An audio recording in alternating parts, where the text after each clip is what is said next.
মিষ্টি ক্ল্যাম্পের আরেকটি নতুন পর্বে সবাইকে স্বাগত জানিয়ে আমি আজকে রেসিপি শুরু করতে চলেছি। আজ আমি বানাবো এই গরমের জন্য উপযুক্ত মাছের পাতলা ঝোল। আশা রাখছি আপনাদের এই রেসিপিটা পছন্দ হবে।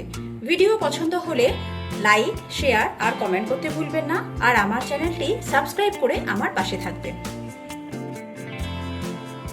এই মাছের ঝোলটা বানাবার জন্য এখানে আমি 5 পিস রুই মাছ নিয়েছি। আপনারা রুই মাছের বদলে কাতলা মাছ দিয়েও এই রেসিপিটা বানাতে পারেন।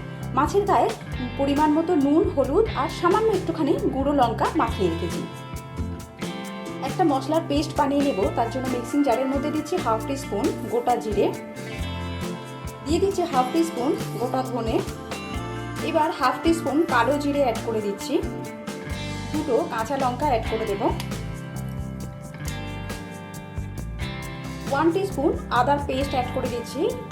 আমার কাছে আদার পেস্ট ছিল তাই দিচ্ছি, আপনারা এই জায়গায় আদার টুকরো ব্যবহার করতে পারেন। এবার দিয়ে দিচ্ছি হলুদ, সামান্য পরিমাণ জল অ্যাড করে এর একটা মিহি পেস্ট বানিয়ে নেব। প্রথমে মাছগুলো ভেজে নেবার জন্য কড়ার মধ্যে আমি সরষের তেল অ্যাড করে দিচ্ছি।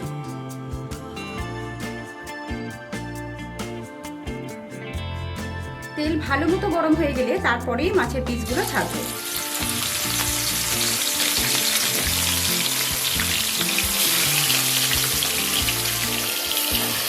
আমি দুবারে মাছগুলোকে ভেজে নেব।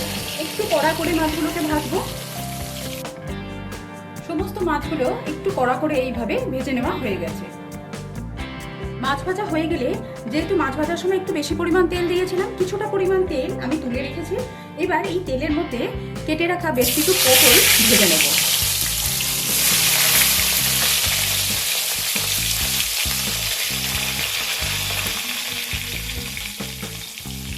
পটলের মধ্যে সামান্য পরিমাণ নুন অ্যাড করে দিচ্ছি, আর দিচ্ছি সামান্য পরিমাণ হলুদ।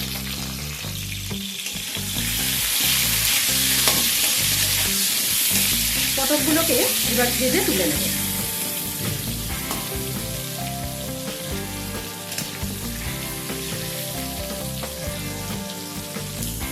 পটল ভেজে নেওয়া হয়ে গেছে, এবার আমি তুলে নেব।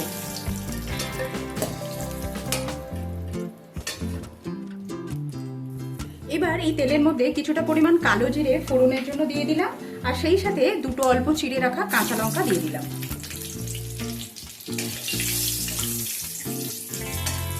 সামান্য একটু নাড়াচাড়া করার পর এর মধ্যে কেটে রাখা বেশ কিছু লম্বা লম্বা করে কেটে রাখা বেশ কিছু আলুও দিয়ে দিলাম।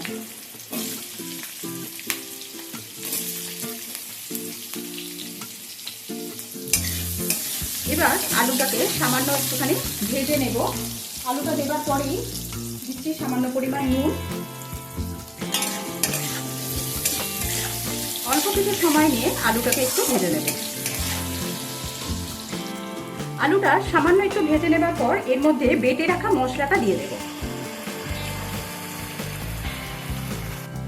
এবার মিক্সির গায়ে লেগে থাকা মশলাটা সামান্য পরিমাণ জল দিয়ে ধুয়ে নিয়ে এতে অ্যাড করে দেব।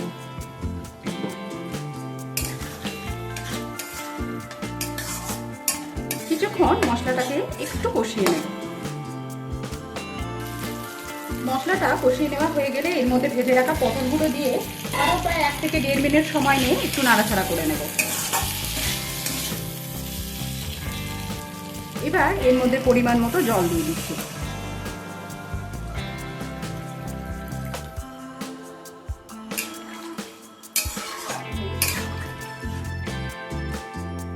এবার এর মধ্যে পরিমাণ মতো নুন দিয়ে দিচ্ছি।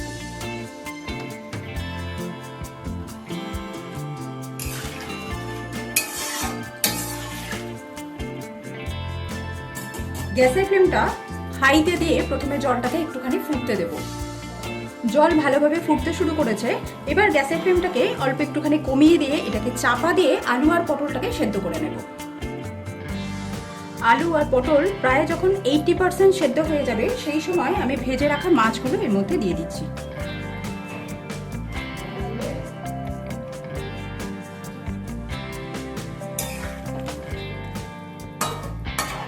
মাছগুলো দেবার পর একটু ঝোলের মধ্যে ডুবিয়ে দিলাম। এবার আবারও এটাকে কভার করে দিয়ে প্রায় 3 থেকে 4 মিনিট ফুটিয়ে নেব। 4 মিনিট ফুটিয়ে নেবার পর আমি গ্যাসের ফ্লেমটাকে অফ করে দিলাম।